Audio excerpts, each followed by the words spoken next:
And good afternoon, everybody. Welcome to Pugsley's Pit. I am Sean Martin, your host, Sean Pugsley Martin, as it were. I'm, by way of introduction, I'm a freelance sports writer for the Times Union here in Albany, New York, a sports enthusiast, an unabashed homer. Sorry, I root for my teams. I can also be found as co-host of M&M Across the Board podcast on a weekly basis, as all part of the Gozilla Media family. You can follow the show at Twitter at Pugsley's Pit and taking the podcast on YouTube, Apple, and Spotify. On today's broadcast, the debut voyage of Pugsley's Pit, we're going to go through my sports role for a few minutes, talk a little bit Raider football and the head coaching search and what's going on out in Vegas, and then also Boston Bruin hockey. We got really excited to have a guest here coming in very soon, just a couple minutes to discuss those things and much, much more concerning the Boston sports scene. But first, before we get started, I'm going to hear from our friends at Mohawk Honda. It's a new year with new goals. Start your new year right behind the wheel of a new or pre-owned vehicle that fits your budget or your New Year's resolutions. Stop into Mohawk Honda and check out our broad selection of pre-owned inventory. We're here to find the right make, model, and price point to fit your budget. Our goal is to help you meet your goals.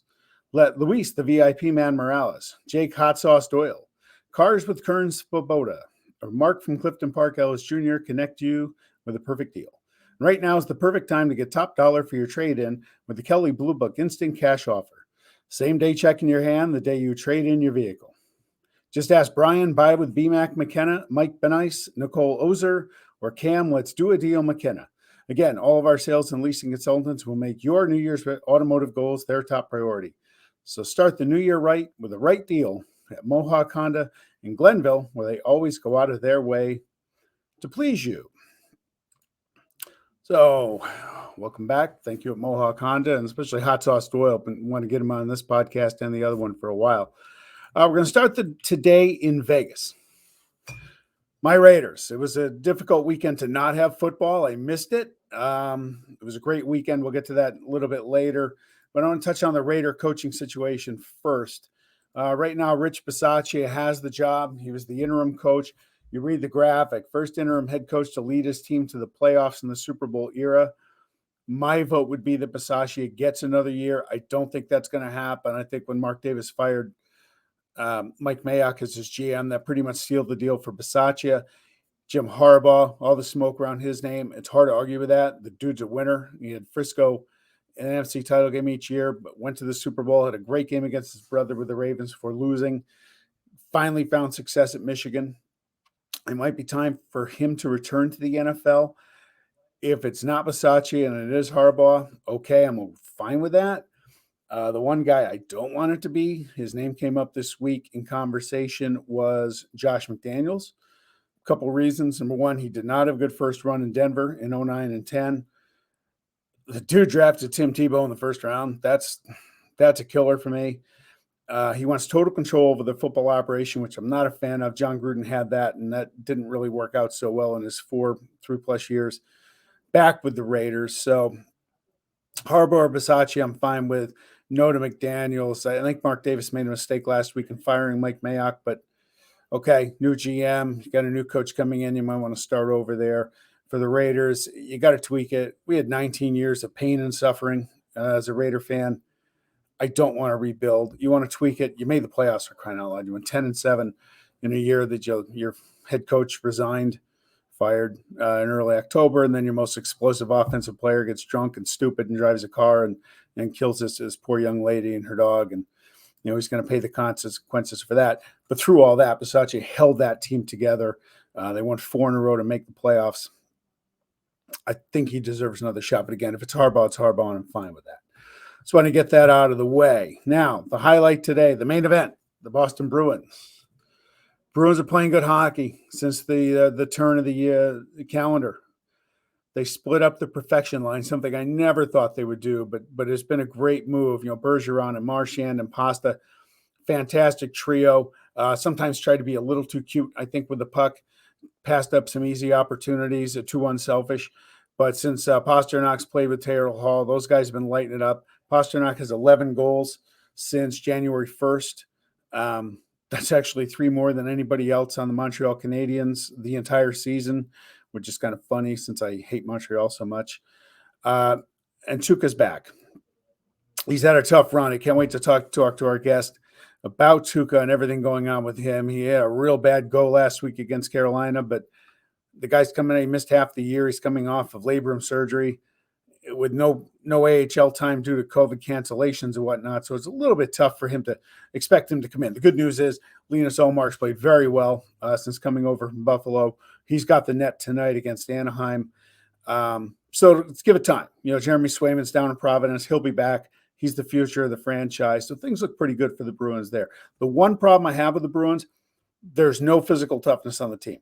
And when you don't have that, your top guys get the crap kicked out of them. People are taking liberties with Bergeron. Marchand takes a big hit the other day. I can't believe he came back and played on Saturday. They were talking he was going to be out maybe 4 to 6 weeks. He missed a practice. So the Bruins got to toughen up. And they better do something at the trade deadline to address it. The 2011 team that won the Stanley Cup, that group, they had Milan Lucic, they had Chara, Sean Thornton, Adam McQuaid. You didn't mess with the Bruins. And I thought the biggest factor when they beat Vancouver for the Cup was they wore them down over 7 games. And the biggest difference, I thought, in 19, when the Blues broke our hearts in Game 7 of the finals, the Blues physically wore down the Bruins, I thought, in that series. So it matters. You got to have some guys. Hockey's a tough sport. It's not Olympic hockey where there's no checking, okay? Games aren't 11-8. That's not what it is, or all-star game hockey before the 3-on-3 format. So you got to be able to get in the corners and grind and muck it up. But you also have to have a cop on the ice to make sure teams are taking liberties with your best players. So that said, that's my view of the current state of the Bruins. We are now going to bring in Gabby Hurlbut. Good morning. Good afternoon. How are you? Hi. Good. How are you doing today? I'm doing awesome. Thanks for joining us. Welcome to the pit. Why don't you tell everybody a little bit about yourself and what you're up to? Yeah, sure. First of all, thanks for having me on. I really appreciate it. Yeah, no worries. And second of all, yeah, I mean, I'm not sure. Yeah, I mean, how familiar you are with me or kind of my backstory, but yeah, I do have my own sports podcast. It's called Boston Balling. So basically it covers pretty much all things Boston sports. I drop a new episode once a week. I bring guests on the show, which is a lot of fun. It's cool to hear different people's perspectives on different things going on with these teams. And it's just fun to talk to people who, are as passionate about the same teams as I am. So that's been fun. I started it in December 2020 during COVID. And I've enjoyed doing it ever since. I can't believe it's been going on for over a year, but it's been a lot of fun. It's definitely been a good experience for me. Gotten to meet a lot of different types of people. And, really, what I'm really pleased with is just the following it's developed in the amount of time that the show's been going on. I'm very, very grateful for that. So definitely a lot of fun. And yeah, I've kind of been a big sports person forever, really dating back to, when I was little. And then, so I've always kind of been, interested in being involved in sports in some way, shape or form. So it's definitely a lot of fun. And I enjoy doing the show and I enjoy just having those conversations with everybody. Is there one team, one sport that stands out? I know you're a big UConn fan. Hoops, men's and women's, hockey as well. I know you're at a game recently. What is there one team, one sport that is a cut above everyone else? That's a tough question. I mean, I do love all of my teams, but I actually do have to say that my favorite sport has always been baseball. So, it's hard to say the Red Sox go above everybody, but in a way, technically they do, just because baseball is my favorite sport. It's funny you bring up the Red Sox. I'm you can't see it in the backdrop, but Oakland A's fan here. Oh, nice. Yeah. I grew up in the Bay Area way back when, but I have told people that my boys are 5.5-year-old twins. I want them to have a team that I can take them to go see. And I'm not ruling out turning my house. My wife is from the Boston area. Turning my house into a little bit of a Red Sox nest just to keep my kids away from the Yankees. I don't want them any part of that the Yankee, I can't watch their games, which is awesome. Their I announcers like are to terrible. hear that. The announcers are awful. They're unwatchable. So I'd rather, if I'm going to take my kids to a ballpark, I'd rather take them to Fenway, get them some Red Sox jerseys. My in-laws right now are celebrating there. They live out near Boston too. Rather than go down to me, it's the Yankee Stadium is the house of greed. So I just send them east out to Fenway Park. We got the Bruins out there. I'm working on. Fenway's a great stadium too. Fenway is just a great baseball stadium, and it's just there's so much history there, So it's one of those places that I feel like everybody has to check out at least once. They should. I've never been a big Red Sox fan, but the couple times I've been there, I like the old ballparks. I like the character of them. Fenway Park, the atmosphere outside of the ballpark and everything going in, it's fantastic. And it's certainly it's not a cookie cutter stadium whatsoever. But hey, let's get to the Bruins. Where's the team at from your view? And what do you think right now? Early or mid-December? I didn't think they were a playoff team. I think they are now. Yeah, I mean, it's interesting you say that because I was having that exact same conversation with somebody the other day. I think they've shown, tremendous improvement from where they were at the end of 2021. Because at the end of 2021, they were really struggling, losing games that they should have won. And I think now they're starting to play more like a complete team. They're starting to, what it seems like, figure it out, especially on offense. And I think, I think that looking back on the last month or so of play, I've been really, really pleased overall with what I've seen. And I think that if they're playing their best hockey, then they can compete with other playoff teams. What about the move of splitting up the perfection line? That was a interesting one when it happened, but boy, has that paid off because now you're getting a lot more out of Taylor Hall, who needs some players around him, and now he's got one. Yeah, I think moving Pasternak was one of the best things that they probably could have done. I really like that combination of him and Hall together. I think if they could look into, maybe getting like a solid center to go with those two, I think that could be a really, really, really, really good line. And I think that, Taylor Hall, like you said, was somebody I feel like who, when he got here, everyone was super excited, because I think that trade kind of seemed to work out in the Bruins' favor. And then he was relatively quiet in the playoffs last year. But I think it was a matter of, finding a way to utilize him in the best way possible. And I think having somebody else, who's a good shooter on that line with him, I think has been really, really beneficial. And so I honestly didn't think that we were going to see that happen. I didn't think that that line was going to be separated at all, to be honest with you. I think it's been super beneficial. And I think that was a really good change. I do still worry a little bit about the defense. I think they do need some defensive help at the trade deadline. But overall, from that standpoint, I think they're starting to look a lot better than they were, before 2022 started, which is really good. All right, here's a name. It's polarizing. I've offered him up as a Twitter GM for a bag of pucks, Jake Debrusk. When he's playing hard, he's effective, but when he's not, he's taking up space at a big salary cap. I know he asked for a trade. He played well Thursday and Saturday, and I'm thinking if you could get this Jake Debrusk every night, you'd be doing pretty good. But when you're a third line winger, you got to go every single night. You can't take nights off. You can't take shifts off. You got to do the dirty work, get down low, get yourself a greasy goal and a rebound, whatever. He doesn't do that. And it drives me nuts. And I know a lot of Bruins fans are split on him. He's played well lately. I don't know if that means he's trying to stay. I hope it's increasing his trade value. What are your thoughts on Debrusk? Yeah, definitely. I've seen a lot of mixed feelings on him on Twitter as well. I think, when he asked for a trade, obviously that sends a bad message to people, that, there's a guy that doesn't really want to be here that's on the team. And I think at the end of the day, the best thing to do would be to trade him because like you said, he's too inconsistent. And when he's on point, he's actually super, super productive and he's, he really is a huge contribution to the team. But when he's not, he just kind of is a waste of space. It's what it seems like to me. And that seems kind of mean to say it like that. But there's just when there's not productivity from him, that's when I watch him and I'm like, well, is there really when you look at the longer term down the road, when they're, when they're getting into crunch time and they're trying to get a playoff spot, is he somebody that you could rely on to, really contribute? And as of right now, I still am saying no, and I haven't seen enough that is convincing me the otherwise. And I think at the end of the day, hopefully he does continue to play well, in the coming weeks, because the better he plays, hopefully the better, his trade value is, and the more they can get for him. Because the problem when he requested a trade was, well, what are they going to get for him?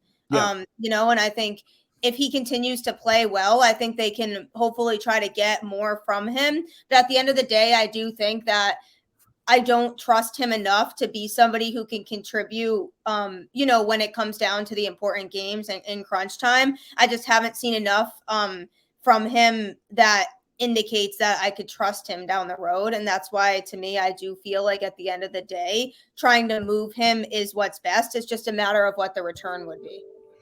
Yeah, I think one of the problems I have with him is when you consistently have to sit a guy down, keep him in street clothes for a game to send a message to him. I mean, how many times are you going to do that? Yeah, Because there's then only when you so much you can do. Yeah. I think Yeah. he's a good player. I think a great guy. He's great with the fans and with the kids and Oh, yeah. whatnot. And I think he needs to change the scenery, and he'll probably play well somewhere else. He just needs a bit of a wake-up call, because I don't think it's going to happen in Boston. I think the ship has sailed. I'm happy he's doing a little better now, more of an impact again. We got to get some help in here on the D and the toughness, because I watched the Bruins play, and I'm watching earlier in the year, people are just going after Bergeron. Marchand takes a big hit into the boards last Thursday against the Caps. And there's nobody to answer. Trent Frederick can only do so much. He's a tough guy, but he's not like, a cop. Okay. Your thoughts on that? I mean, the Bruins, you got to be a tougher team come playoff time. It's a grind. They lost to the Islanders last year. The Islanders wore them out physically, and you have to be able to answer the bell. That's just hockey. It's a tough game played by tough people. Yeah, I think the physicality thing is an issue that we've seen for a while with this team. I think, you do have certain players on here who can be physical, but that is when I kind of go back to the whole depth issue about, you need to have enough players that can actually step up and do that. And when you're playing teams that, for example, teams like Tampa Bay, or like even last year with the Islanders, like you brought up, good teams like that who actually have players who are physical, that's what's going to be a downfall for the Bruins, I think, when it comes to, getting closer to the playoffs, if not in the postseason, if they are able to be a playoff team this year. I think that that's a huge problem. That is something that we've seen multiple times this year. Like you have some guys who definitely, you can tell, try to do that, but then there's no backup to, really take over like in those situations. And for me, that's a concern, because you see other teams that can do that. And I just wonder, this is another thing that I think that they need to address before the trade deadline as well, is,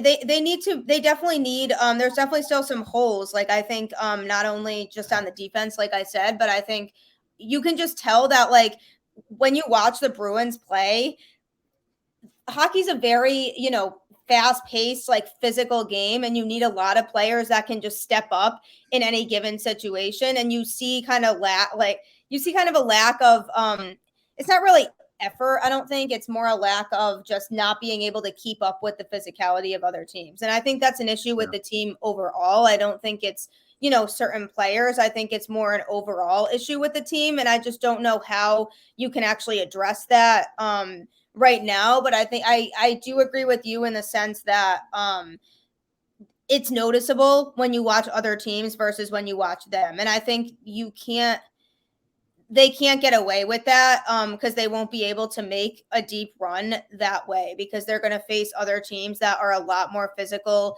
and physically tough than they are. And that's a huge problem that I'm seeing still as well. But, is it fixable right now? I mean, I hope so, but it's just hard to really feel confident in that.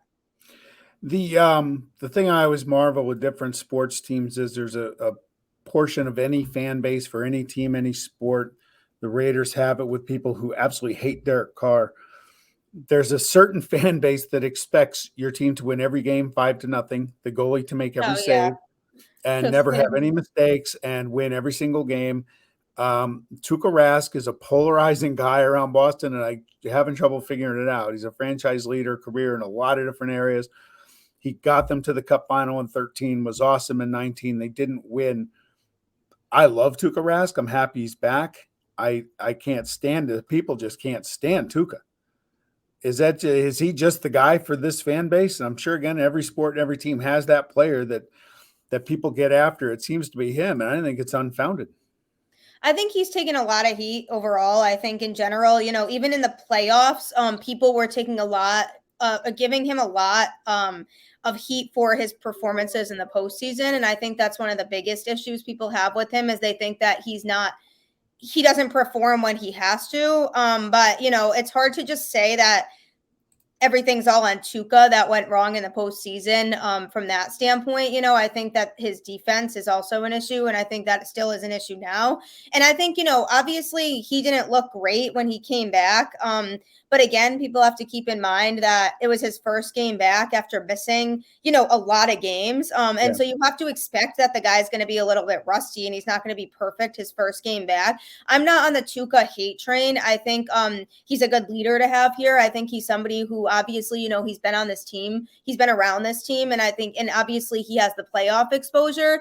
And I think that that's going to be a huge thing down the road. And I think obviously a lot of the fan base isn't happy with him, but I think it's a little bit of, unsolicited in a way, because I feel like they are a lot harder on him than they are on a lot of other players on the team. And it's like, if he's not perfect, then that's when everybody kind of dishes it out at him. And I just feel like, I think he really cares about playing here. And I think that that's something that should be taken into consideration too. I think he likes playing in Boston. And I think he's a hard worker.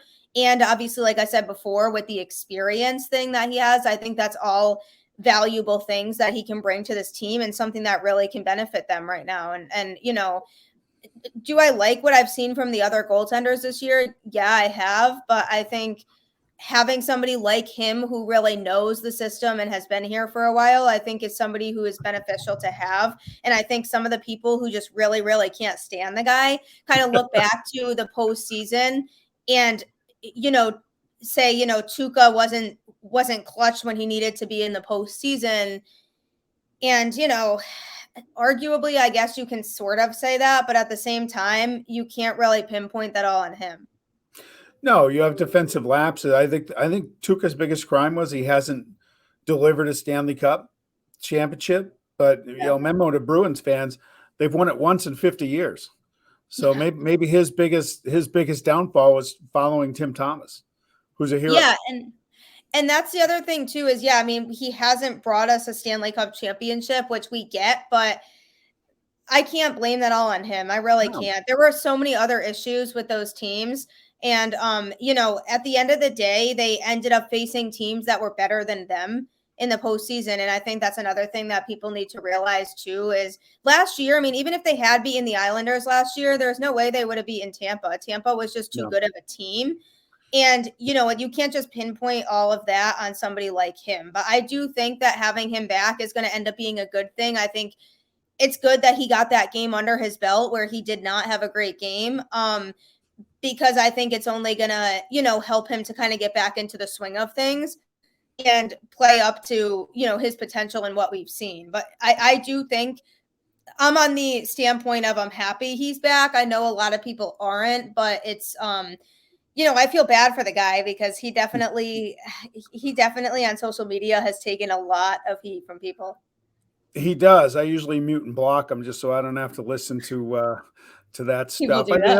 The other problem with Tuukka is, and I can't fault him, is when he opted out of the bubble.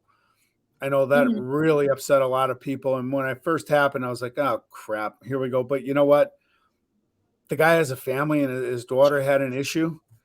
What are we doing here, right? There's sports and then there's family. Some things are off limits. And if he felt strongly enough, hockey's a pretty tight community inside the locker room and all that. If he felt that strongly that he needed to be with his family, then he did the right thing. And if people don't like it, that's on them. Yeah, at the end of the day, people need to remember that they're not just athletes. You know what I mean? No. Like, yeah, they're athletes and that's what they do for work. But at the end of the day, like I'm always told, like, there are a lot of things that are more important than work. And granted, yeah, I mean, their jobs are a lot different because of what they do. But Yeah. still, at the end of the day, these people have families too, and they have lives outside of their sport. And people need to try to sometimes respect, first of all, the situation we were in with the pandemic. Not everybody was comfortable with that at the time. And second of all, just when people have things going on in their personal lives, like people, the fact that they're prioritizing their family, that to me shows the type of person that he is, Yeah. outside of the sport. And I think a lot of times people try to overlook that because they're like, oh well, you're not going to be here for the team, so you don't care. I don't think it's that he didn't care. I think it's that his priorities were a little bit different in that specific instance. And I think he's going to have a hard time winning people back over, the people that did feel that way. Yeah. um but I think at the end of the day, I can't really fault him for a personal decision that he made outside of his sport that is nobody else's really business besides his to take care of. And I think even if he did opt in and he played, if he had all these outside distractions while in the bubble because there was something going on with his family, it probably would have affected the way that he played anyway. You know what I mean? And I mean, it's hard. I feel like that doesn't just go for sports, though. I feel like it goes for anything. It's really hard to do your job if you have outside distractions. And I do feel like Sure. had he gone into the bubble and played with the team, he probably would not have been playing his best as it is because he had all this other stuff going on that he wouldn't have really had time to address because he was, You're right.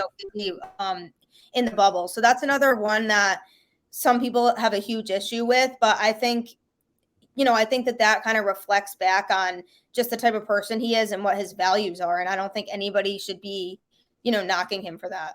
Yeah, I know it's hard to play a game when your heart and your mind are 1,000 miles away. You got a family issue and you can't leave. And once you leave, Yeah. you're done. I thought he did the right thing for him. Hey, real quick before we get to hear from our friends at Johnstown Supply in Troy, real quick, what's up with the Celtics? Is it who's the fall guy here? Is it Tatum? Is it Brown? Is it Marcus Smart? Is it the coaching staff? Brad Stevens? What's going on there? It's a combination of a lot of different things. The biggest thing is inconsistency overall as a team. When they play well, they can play really, really good basketball. They've had some good wins against good teams, but then they've also had really bad losses against bad teams. And so inconsistency on offense is the biggest thing. Tatum has been struggling a little bit this year. Yeah. But he went off yesterday. He had a 50-point game yesterday, which was, much needed from him because he was in a shooting slump, like a huge shooting slump. Yeah. Jaylen Brown, I think, a lot of people want either Brown or Tatum traded. I don't want that because I do genuinely think that as long as those two can figure out how to play together the right way, then they are the two that are going to end up bringing this team a championship. And I think it'd be beneficial to build the team around them. I do think the coaching is a little bit of an issue. I think I'm trying to give him the benefit of the doubt a little bit because it's his first year coaching, but I think his rotations can be questionable and kind of just his in-game management in general and how he's utilizing people. So I think that's an issue too. But at the end of the day, there are going to be trades. I do expect there to be more moves made. I think a lot of players' names could be on the chopping block. I think they're having trouble just establishing still what exactly some people's roles are, and who should be utilized when. And I think that does ultimately stem from coaching. And it's just unfortunate because they do have a lot of talent on that team. And on paper, they should be a team that should be a very, very good basketball team. I think it just comes down to, who's not working and who doesn't really have a role right now. And that's something that they need to establish quickly. But I don't want them to think that moving Brown or Tatum is the answer, because I do think that at the end of the day, you need to build the team around those two if you want to win a championship.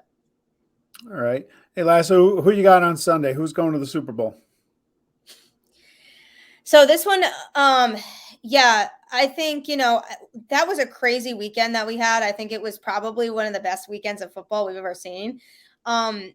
I think the Bengals are going to have a tough time winning on the road at Arrowhead. I think that's going to be really hard for them. I mean, the Chiefs, I don't see the Chiefs as like, this unstoppable AFC team that they were the last few years.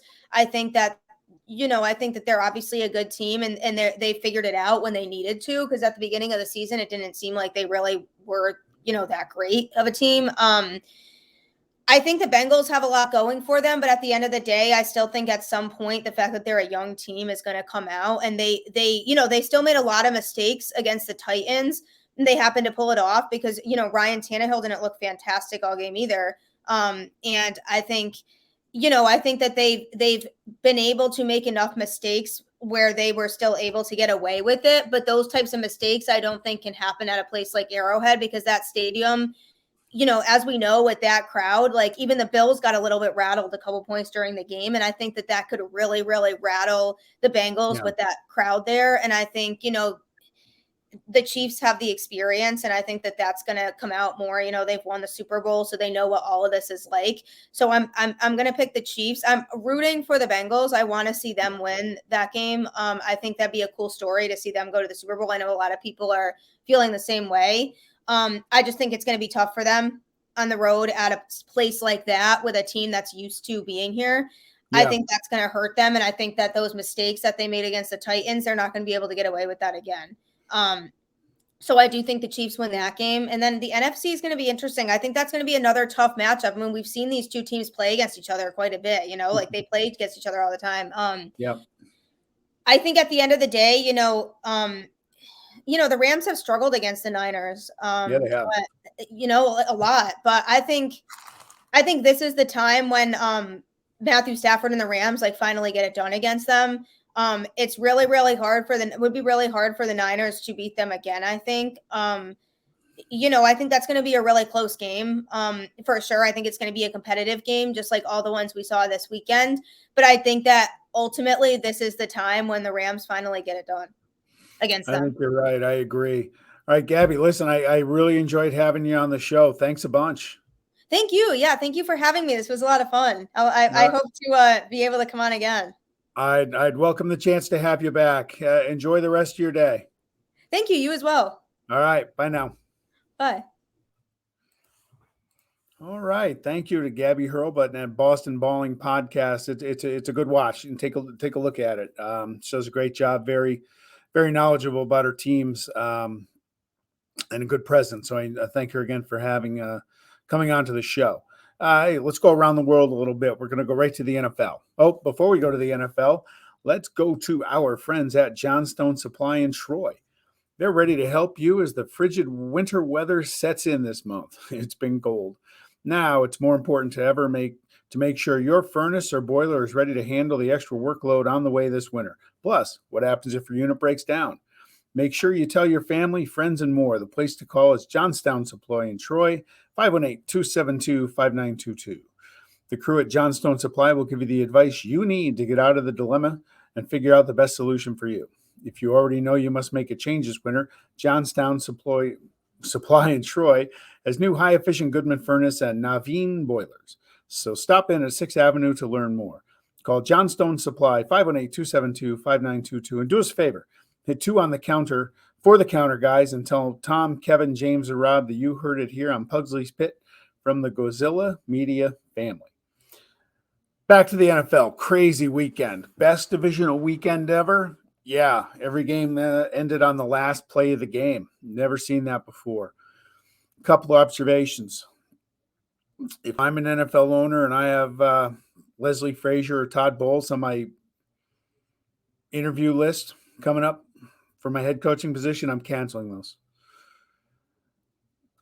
The defenses for the Bills and the Bucks, I don't know how they're sleeping. I don't think the Bills slept on the way home last night. 13 seconds left. You got the lead. To let them go 40-something yards to get in field goal range, you just can't allow that. The second play to Kelsey, the Bills, I think Tony Romo pointed out during the telecast, the Bills were defending to not give up the long touchdown. I'm watching the game, and I'm like, I'm putting 5-6 guys on your own 40-yard line, make them throw the ball underneath you, blow some time, get the tackle, don't let anybody get by you. Instead, Kelsey runs down the field unimpeded, They didn't even touch him at the line of scrimmage. Bill Polian was on NFL radio this morning. He's just saying, you got to line up somebody to jam Kelsey, jam Tyreek Hill. Those are the two guys that made the big plays to get him in position for the field goal. You got to jam them and throw them off the line a little bit and make them earn it. Don't let them just run 20, 25 yards down the field and turn around and catch the ball and fall down and call timeout. They even said, geez, grab them. What's the worst thing that can happen to you? You get a 5-yard penalty. 5 yards in that scheme of things, even if it saves you 5 seconds, it's worth it. So for the Bills, just a tough loss. Feel terrible for them, mostly because I hate the Chiefs with a passion, so that bothers me that they're still playing. For the Bucks, the Rams did everything they could to throw that game away yesterday. My goodness. 27-3. They fumbled the ball at the end of the first half down low. They just had turnovers. Next thing you know, you get a tie game with a couple minutes left. And then for Tampa Bay to let Cooper Kupp get loose not once but twice in a final minute of a game when the Rams had no timeouts. Absolutely inexcusable. Loved it, though. I'm not a Tom Brady guy. Yeah, it was a fumble 20 years ago. I'm not over it. And even the night before, San Francisco, give the 49ers credit. They're a West Coast team playing in just ugly weather conditions. That defense showed up, and they balled out. They went hard. Aaron Rodgers was not very good. I think his mystique has taken a big hit now that he's 5-4 in career playoff games at home. His off-the-field stuff isn't doing him any favors with the general public as a whole. But the 49ers, it's going to be a great game. Kyle Shanahan has owned Sean McVay. He's probably the only guy that's really dominated them. Heard this morning they estimate the crowd at SoFi on Sunday is probably going to be a 50-50 split because the Rams, they have more fans than the Chargers, who have 7, but not very much. So it'll be interesting dynamic there. I agree with Gabby. I think that the Bengals are a great story. Joe Burrow, I would take Joe Burrow right now as a quarterback if I'm starting a franchise. He's just cool under pressure. He got sacked 9 times on Saturday and hung in there and ended up getting the win, and good for the Bengals. Coming out there. That said, the Chiefs are at home. They're on a roll. I think they win it maybe by 10. In the NFC, let's go right to Pugsley's picks, right? We'll go the Chiefs. Spread 7.5 for amusement purposes only, kids. You got to like the Chiefs, I think. I think the Bengals are going to go with them. I think it'll be a close game, maybe midway through the third quarter. Kansas City will pull away. Call it 34-24. And out west, I think it's the Rams' time. I've questioned Matt Stafford all season. Is he Jeff George? Is he a guy with great skills that played for a really bad team, or was he a guy that couldn't lift a team? He was awesome Sunday against Tampa Bay. I think so. He's able to shed that label, and he's got some serious playmakers around him. Odell Beckham Jr. has been reborn since going to L.A. Not a good look for the Cleveland Browns after the turmoil they went through this year to have Beckham playing so well. But I think the Rams and their defense, it's going to be enough. Rams are going to win that one close, maybe 21-17. Points are going to be at a premium there against San Francisco. But 2 great games, 2 great matchups at least heading into Sunday is what we're looking at. So next week, we will give you something to look forward to. We will recap the AFC and NFC title games. Have a great guest lined up for next week to talk some Raider football. And on that note, I want to give a little shameless plug to my book I wrote last year, Dear Liam and Noah, Letters from Daddy, to my boys Liam and Noah, 5.5-year-old twins. Wrote them a book on life experiences they might be able to learn something from. Good decisions, bad decisions, things I did, kind of wish I had, or I'm happy I did. And hopefully they can learn something from it as they get a little older. You can find that on Amazon and Kindle. So thanks again for joining us here in Pugsley's Pit. I'm Sean Pugsley Martin. Have a wonderful week, and we will see you all next week. And let's hope the action on the football field Sunday is as good as it was yesterday. Thanks a bunch. Whatever's in your coffee cup this week, enjoy. Bye now.